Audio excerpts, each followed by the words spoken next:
बच्चों, पिछले पीरियड में हमने देखे थे प्लास्टिक और उसके विभिन्न प्रकारों के बारे में और उसके गुण और उपयोग के बारे में। एक बार फिर मैं कल का सारांश बताती हूँ आपको। प्लास्टिक यह भी एक प्रकार का रासायनिक पदार्थों से बना हुआ बहुलक है और इसके 3 प्रकार हमने देखे थे। पहला है थर्मोसेटिंग प्लास्टिक, दूसरा थर्मोप्लास्टिक और तीसरा है टेफ्लॉन। थर्मोप्लास्टिक, इसके गुण, इसके उपयोग देखे थे। फिर थर्मोसेटिंग, जो एक बार सांचे में ढालने के बाद इसे ना गर्म करने पर ये नरम नहीं होता है, मुड़ता नहीं है। और जो थर्मोप्लास्टिक है वो गर्म करने पर मुड़ जाता है और विकृत आकृति का हो जाता है। जबकि टेफ्लॉन जो है, इसमें एक विशेष गुण होता है, तेल और पानी इस पर नहीं चिपकते हैं, इसलिए वर्तमान में विभिन्न प्रकार के बर्तनों में न चिपकने वाली परत के रूप में इसका उपयोग किया जा रहा है। बहुत सारे उपयोग हमने देखे प्लास्टिक के, लेकिन क्या इन उपयोगों के बाद हम जब प्लास्टिक जो उपयोग करने के बाद व्यर्थ हो जाता है, उसे यदि वह हम फेंक देते हैं कूड़ेदान में या वातावरण में कहीं भी फेंक देते हैं, तो क्या ये जो प्लास्टिक है वो सड़ता है? ये अपने उन घटकों में फिर से टूटता है क्या जिनसे ये बना था? नहीं। तो आज हम इसी को देखेंगे, प्लास्टिक और हमारा पर्यावरण। प्लास्टिक और हमारा पर्यावरण।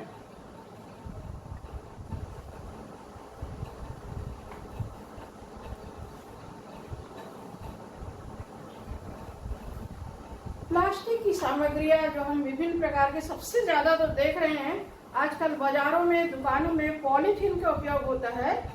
एक थैली जिसे हम हर सामग्री उसमें बाजार से खरीदते हैं, चाहे सब्जी के रूप में खरीद रहे हैं, चाहे किराने दुकान के से सामान लेते हैं, तो या फिर होटल में जो हम विभिन्न खाद्य सामग्री लेते हैं, सारी चीजों के लिए प्लास्टिक की थैली का उपयोग किया जाता है।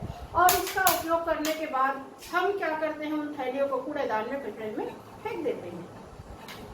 ये कूड़ेदान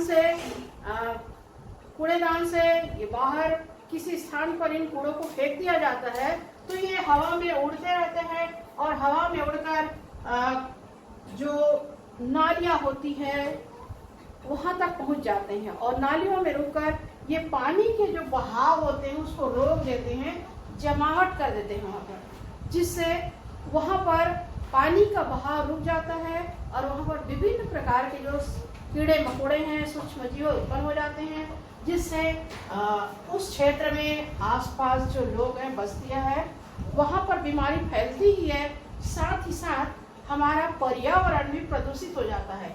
आपने देखे होंगे जब कहीं से गुजरते हैं, अधिकतर शहरों में ये बहुत ज्यादा कूड़े के रूप में इन थैलियों का उपयोग किया जाता है और बहुत ज्यादा कूड़े करकट के रूप में ये फेंके हुए पाए जाते हैं। तो शहरों में जब हम किसी स्थान से गुजरते हैं तो हमें लगता है कि यहाँ से बहुत ही बदबू आ रही है, गंध आ रही है, जो हमारे सहन शक्ति से बाहर होता है। तो ऐसे स्थान में ये गंदगी का कारण, बदबू का कारण ये प्लास्टिक की थैलियां ही होती है, जो पानी को रोक देती है, बहने नहीं देती, जिससे उस स्थान में पानी की जमावट के कारण से कई प्रकार के सूक्ष्म जीव उत्पन्न हो जाते हैं और ये सूक्ष्म जीव हमारे मानव समाज में भी बीमारी उत्पन्न करते हैं और साथ ही साथ पर्यावरण को भी नुकसान पहुंचाते हैं।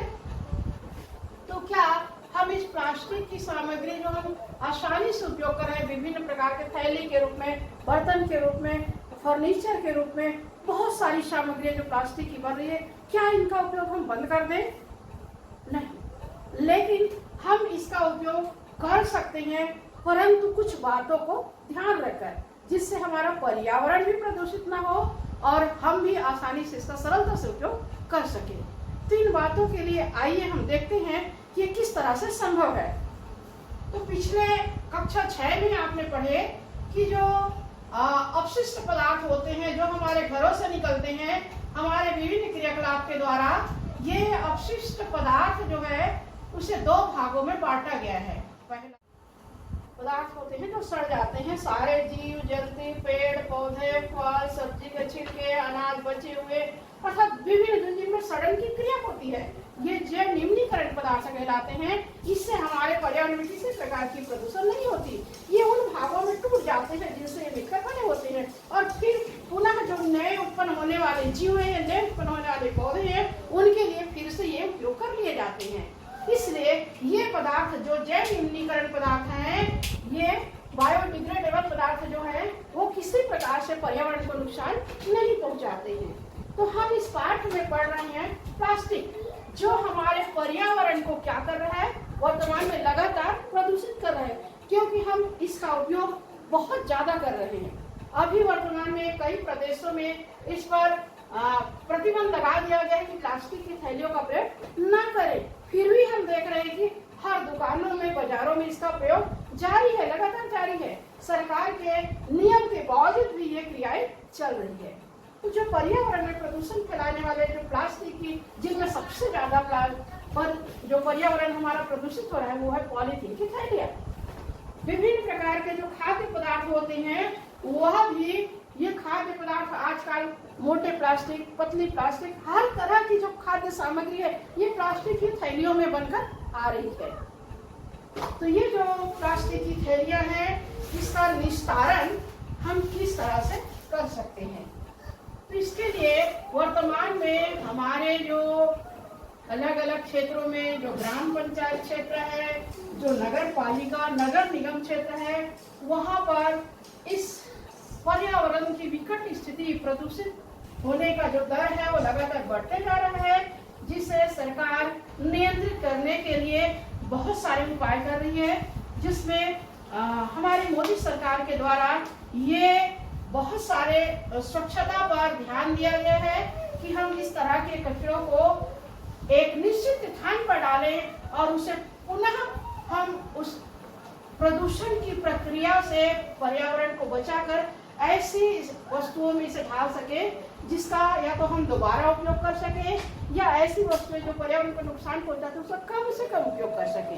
तो इसके लिए हमारी सरकार द्वारा, जिनमें नगर निगम क्षेत्र है उनमें नगर निगम द्वारा, नगर पालिका से, नगर पंचायत क्षेत्र से हर घर में 2 प्रकार के कूड़ेदान बांटे गए हैं। हर घर में 2 कूड़ेदान दिया गया है। एक कूड़ादान जो होता है वो इस तरह से नीले रंग का डिब्बा होता है, ये नीला डिब्बा, नीला रंग का कूड़ादान है ये। दूसरा जो कूड़ादान होता है वो हरे रंग का हरे रंग का डिब्बा होता है। ये इस तरह से देख रहे हैं, ये हरा रंग है, हरा रंग कूड़ादान।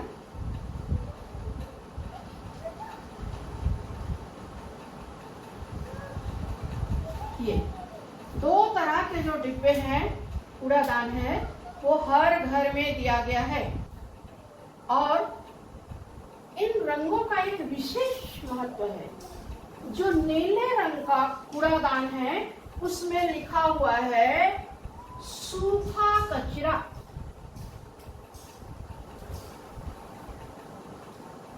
इसमें लिखा हुआ है सूखा कचरा।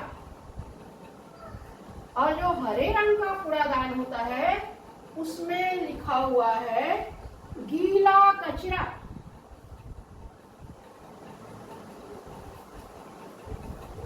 गीला कचरा।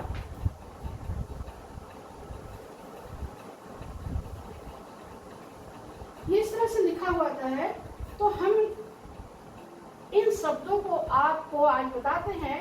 सूखा कचरा का तात्पर्य है जो ऐसे कचरे, अभी आपने थोड़ी देर पहले जो जैव अनिम्नीकरण पदार्थ है जिनमें सड़न की क्रिया नहीं होती है, ऐसे कचरों को हम सूखा कचरा कहते हैं। जो सड़ता नहीं है, सड़ता नहीं, ऐसे कचरे को सूखा कचरा कहते हैं। सड़ता नहीं है। उसको यदि हमारे घर से इस तरह का कचरा निकल रहा है तो उसे हमें नीले डब्बे में डालना है। सूखा कचरा जिसका उदाहरण आप देख सकते हैं, पॉलीथीन की थैलियां, पॉलीथीन थैली,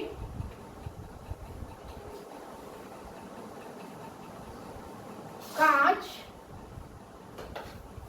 जैसे शीशी के रूप में होता है। बहुत सारे जब हम कांच के सामग्री खरीदते हैं वो टूटता है तो हमको इस रंग के डिब्बे में जो हमें दिया गया है शासन के द्वारा उस डिब्बे में डालना चाहिए। और तीसरा होता है धातु के डिब्बे, धातु के डिब्बे जैसे कुछ जंग लगे लोहे की सामग्रियां होती हैं, या वर्तमान में हम जो एल्युमिनियम के डिब्बे होते हैं जिससे बहुत सारी खाद्य सामग्री बंद डिब्बे के रूप में आती है, वो खाद्य सामग्री का हम उपयोग कर लेते हैं, उसके बाद इन डिब्बों को हम फेंक देते हैं। तो ऐसे जो धातु के डिब्बे होते हैं उन्हें नीले रंग के कचरे के डिब्बे में डालना चाहिए। ये कहलाता है सूखा कचरा जो सड़ता नहीं है। पॉलीथीन की थैली है, कांच है और विभिन्न प्रकार के धातु के डिब्बे होते हैं, ये सूखा कचरा कहलाते हैं। हरा कचरा किसे कहेंगे? हरा कचरा जो सड़ता है, जो सड़ जाता है,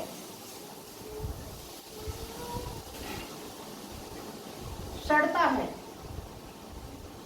अभी हमारे घर से सूखा कचरा तो ये निकलते हैं, और गीला कचरा में क्या क्या निकलता है? जो फल है, फल के छिलके, छिलके या सड़े हुए फल या सब्जी, सब्जी के छिलके, कागज, ये प्रतिदिन ये घर से निकलते हैं। फल के सड़े हुए फल या फल और सब्जी के छिलके और कागज, ये ऐसी वस्तुएं हैं जो कुछ दिनों बाद जमीन में ये पड़ा रहता है तो धीरे धीरे सड़ जाता है। इसके अतिरिक्त और बहुत सारी हमने देखे कि जो जीव जंतु के अवशेष हैं, जैसे घरों में गाय भैंस पालते हैं तो उनके जो मल हैं, उनका जो चारा है जो बच जाता है पुआल के रूप में या हरे चारे के रूप में, सब जो चारा होता है यह भी गीला कचरा कहलाता है जो सड़ जाता है। तो ऐसे पदार्थों को हमें हरे डब्बे में डालने की आवश्यकता होती है। तो इस तरह से हमारे शासन द्वारा, राज्य सरकारों द्वारा, नगर निगम, नगर पंचायत के द्वारा हर घर में 2 डिब्बे दिए गए हैं ताकि हम कचरों को इस तरह से अलग अलग डिब्बों में डाल सकें और अपने पर्यावरण को प्रदूषित होने से बचा सकें, ताकि हम स्वस्थ रहें और बीमार न पड़ें और किसी प्रकार से पर्यावरण में कोई नई प्रकार के सूक्ष्म जीव पनपने न पाए और या कोई नई प्रकार की बीमारी उत्पन्न होने न पाए। इसलिए हमारी सरकार ये योजना बनाई है, तो हमें भी इसमें सहयोग देना है कि हम इस कचरों को पहचानें और इस तरह से हम उन डिब्बों में डालें ताकि जो हर घर में वर्तमान में कचरे डिब्बे लेकर कचरे को हर सुबह आते हैं और ले जाते हैं और इन्हें जहाँ कचरे का इकट्ठा गोदाम बना हुआ है वहाँ पर ले जाकर इन कचरों को अलग अलग छांटा जाता है। और ये जो नीले डब्बे में जो कचरा डाला गया है जो सड़ता नहीं है, उन्हें फिर से रिसाइकलिंग के लिए पुनः इसे पिघलाकर नए सामग्री बनाने के लिए कारखानों तक भेजी जाती है।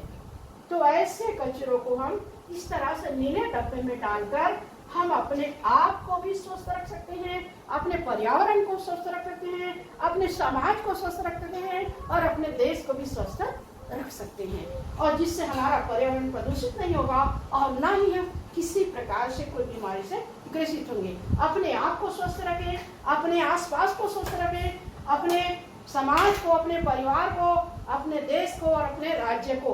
इस तरह से हम एक इन प्रक्रियाओं को अच्छे से अपना लें और जिस तरह से नियम बताया जाता है उसी तरह से करें तो हमारा पर्यावरण स्वस्थ रहेगा, साफ रहेगा और हम विभिन्न प्रकार की बीमारियों से बच सकते हैं। तो इसके लिए हम एक सिद्धांत दिया गया है इस पुस्तक में, 4R सिद्धांत।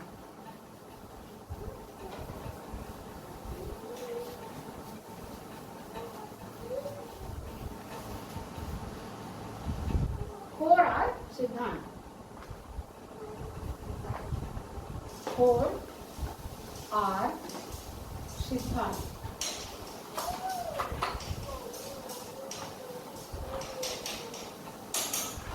चार पद हैं।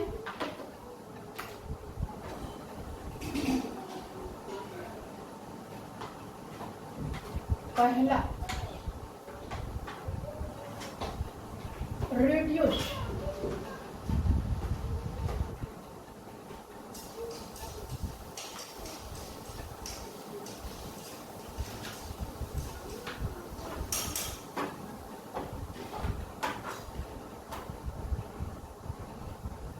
दूसरा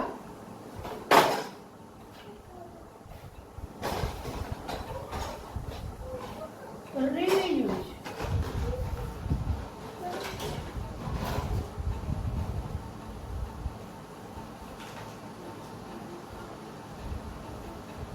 पुनः उपयोग।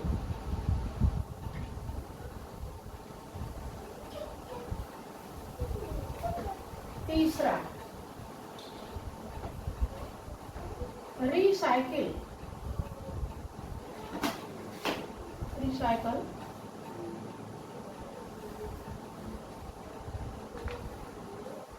पुनः चक्रण या चक्रित।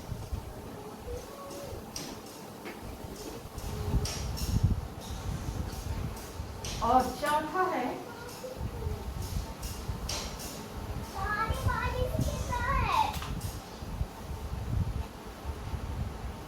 रिकवर।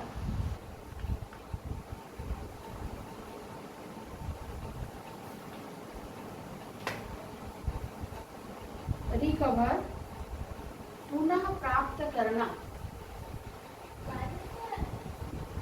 पुनः प्राप्त करना।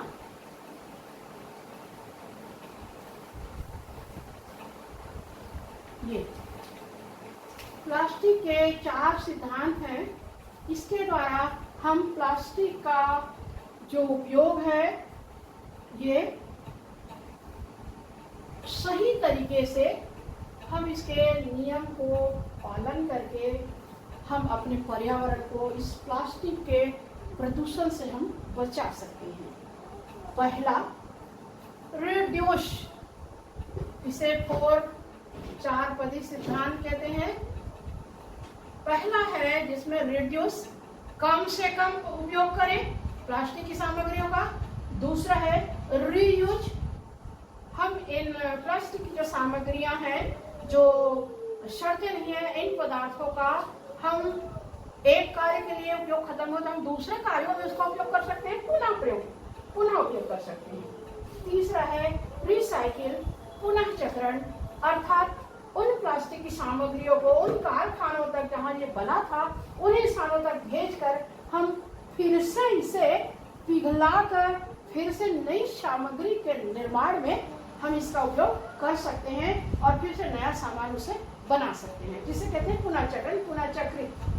और चौथा है रिकवर, पुनः प्राप्त करना। फिर से हम पुनः चक्रण के दौरान नई वस्तु हम फिर से प्राप्त कर सकते हैं, जिसे रिकवर कहते हैं। तो पहला एक एक करके हम व्याख्या देख लें। रिड्यूस, रिड्यूस कैसे कर सकते हैं? कम से कम उपयोग। वर्तमान में हम जो प्लास्टिक की थैलियां हैं, हर सामान में सब्जी खरीदते हैं तो प्लास्टिक की थैली, हम अपने घर से थैली लेकर जाना भूल चुके हैं आज, और बाजार में जाते हैं सब्जी खरीदते हैं और सब्जी वाले को बोलते हैं थैली में दो हमें। मतलब हमारी आदत बन चुकी है कि हम इन प्लास्टिक की थैलियों का और अधिक उपयोग पर हम बढ़ावा देते हैं। तो ये जो प्लास्टिक की थैलियां हैं, इसका कम से कम उपयोग करने के लिए हम अपने घर से बनी हुई कपड़े के या जूट के जो थैले होते हैं उन्हें लेकर जाएं बाजारों में, या जहाँ पर राशन दुकान है वहाँ पर सामान लेने जाते हैं तो ऐसी थैलियों को लेकर जाएं। और बाजार वाले या दुकान वाले भी ये जो पॉलीथीन की थैली है उसका उपयोग ना करें, उसके बदले में जूट या कपास से बनी हुए थैली का प्रयोग करें। मतलब कम से कम, जहाँ तक हो सके कम से कम इन थैलियों का उपयोग किया जाए, प्लास्टिक की थैलियों का, पॉलीथीन का। तो हम अपने पर्यावरण में ये जो कचरे के रूप में फेंका जा रहा है, पर्यावरण को प्रदूषित होने से हम बचा सकते हैं यदि हम इसका कम से कम प्रयोग करें, जिसे हम इंग्लिश में रिड्यूस कहते हैं, जिसका सरल सा शब्द में अर्थ है कम से कम उपयोग करना। जिसमें हम सबसे देखें प्लास्टिक या पॉलीथीन की जो थैलियां हैं, इसका कम से कम प्रयोग करें। दूसरा है रीयूज। जैसे हमने टीन के डिब्बे या एल्युमिनियम के डिब्बे या विभिन्न प्रकार के डिब्बे में खाद्य सामग्री खरीदते हैं, तेल खरीदते हैं, तो हम जैसे तेल हमारा खत्म हो गया, उसमें खाद्य सामग्री हमने उपयोग कर लिया, तो ये डिब्बा को हम फेंक देते हैं, जहाँ भी फेंक देते हैं। या जो शीशी होती है, कांच से बनी होती है, उसे भी हम उसमें बनी हुई सामग्री को उपयोग करने के बाद, उसमें जो बंद है सामग्री, उसका उपयोग करने के बाद हम उसे पर्यावरण में या कचरे के ढेर में फेंक देते हैं। तो ऐसे जो कांच की है या प्लास्टिक की है या फिर वह धातु से बने हुए टीन के डिब्बे हैं, एल्युमिनियम के डिब्बे हैं, तो उन डिब्बों का एक उपयोग होने के बाद हम दोबारा भी उपयोग कर सकते हैं। किसी सजावट की सामग्री बना सकते हैं शीशी एल्युमिनियम के डिब्बे में, हम और दूसरे सामग्री को रखने के लिए उपयोग कर सकते हैं। विभिन्न प्रकार के उपयोग कर सकते हैं। जैसे जो वर्तमान में जो ठंडे पेय पदार्थ हैं, उनकी प्लास्टिक की बोतलें हैं, पानी की प्लास्टिक की बोतलें हैं, इनसे हम विभिन्न प्रकार के घर में सजाने वाली सामग्री बनाकर शो पीस के रूप में इसका उपयोग कर सकते हैं। बहुत सारे उपयोग कर सकते हैं। यदि हम चाहें तो इसे हम कचरे के ढेर में न फेंककर पुनः फिर से दोबारा उपयोग किया जा सकता है, जिसे रीयूज कहते हैं, पुनः उपयोग कर लेना। तो हम थोड़ी सी ध्यान दें तो हम फिर से उन वस्तुओं का हम दोबारा उपयोग कर सकते हैं दूसरे कार्यों के लिए। इसी तरह तीसरा है रिसाइकिल। रिसाइकिल मतलब पुनः चक्रण की क्रिया, पुनः चक्रित कर लेना। जैसे प्लास्टिक की जो सामग्रियां हैं या जो सूखे कचरे के रूप में हम अपने घरों से बाहर निकालते हैं, इन कचरों को यदि हम नीला डिब्बा में डालते हैं, वर्तमान जो शासन की व्यवस्था है, तो ये जो सामग्री है सूखे कचरे के रूप में, कांच है, प्लास्टिक के डिब्बे हैं और प्लास्टिक की जो सामग्रियां हैं, पॉलीथीन की थैलियां हैं, ये फिर से उन स्थानों को भेज दिया जाता है जहां से ये सामान निर्मित होती है।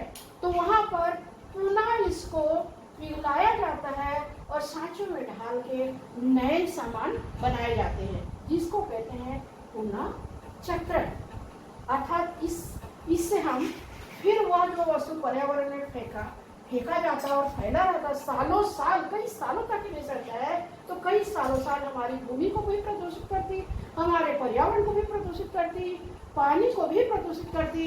इन सब प्रदूषण से हम पर्यावरण को बचा सकते हैं यदि इन वस्तुओं को हम क्या कर दिया जाए, रिसाइक्लिंग कर दिया जाए, पुनः चक्रण कर लिया जाए, तो हमारा पर्यावरण प्रदूषित रहेगा और हमारा आसपास, हमारा परिवार, हमारा समाज, हमारा देश, हमारा राज्य, इस तरह से हम पुनः चक्रण की क्रिया में अपने शासन को, अपने सरकार को सहयोग देना चाहिए, ताकि ये जो हमारे घर से निकलने वाली इस तरह की सामग्री है सूखे कचरे के रूप में, उन्हें एक नियमित स्थान, निश्चित स्थान जो दिया सूखा कचरा का जो डब्बा है उसी में डालें और कचरे खाने तक पहुंचाएं, जहां से वो फिर वो उन स्थानों तक पहुंच जाता है जहां पर इसे मिला करके से नया सामान बनाए जाते हैं। रिकवर, तो जब हम इन कचरों को उन स्थानों तक पहुंचाया जाता है हमारे द्वारा से, हमारे माध्यम से, ये एक चैनल बाय चैनल, मतलब एक स्थान से दूसरे स्थान पर इस तरह से उन कारखानों तक पहुंच जाता है, तो वहां से फिर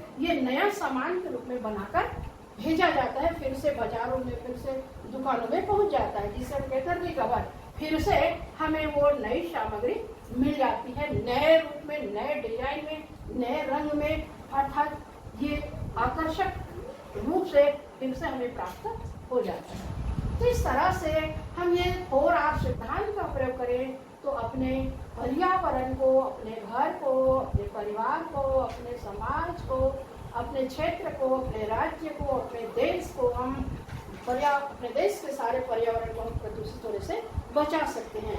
इस तरह से हम जो प्लास्टिक का उपयोग करते हैं, उपयोग तो करें, पर इन बातों को हम ध्यान में रख कर करें तो किसी प्रकार से हमारे द्वारा हमारा पर्यावरण प्रदूषित नहीं होगा।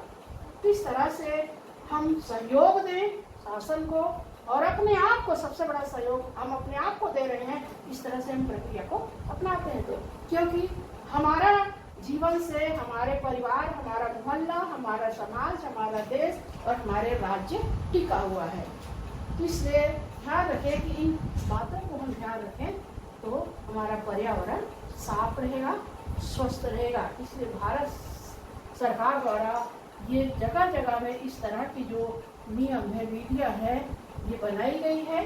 तो हमें सहयोग देना है इन क्रियाओं के लिए, ताकि हम इनका उपयोग तो कर रहे हैं परंतु सावधानी से करें। और अधिक से अधिक वर्तमान में जो जूट या कपास से बने हुए थैले हैं, उनका अधिक से अधिक उपयोग किया जाना चाहिए। अर्थात प्लास्टिक के जो पॉलीथीन की थैली उसे कम से कम प्रयोग करें। और संभव हो ऐसी सामग्री जैसे कांच की शीशी है, एल्यूमिनियम के डिब्बे हैं, तो फिर से हम उसका दोबारा प्रयोग कर ले तो बहुत अच्छी बात होती है। तो बच्चों, आज यहीं तक ये पाठ जो है संश्लेषित रेशे और प्लास्टिक, ये पाठ आज समाप्त हो जाता है। इनसे जुड़ी हुई जो बातें हैं, जो प्रश्न हैं, यदि आपके मन में हैं तो प्रश्न पूछ सकते हैं आने वाले पीरियड में। और ये जो पाठ है उसे आप अध्ययन करिए और जो बातें समझ में नहीं आती फिर उसे पूछिए, फिर से आपको बताएंगे। तो आज के लिए केवल धन्यवाद।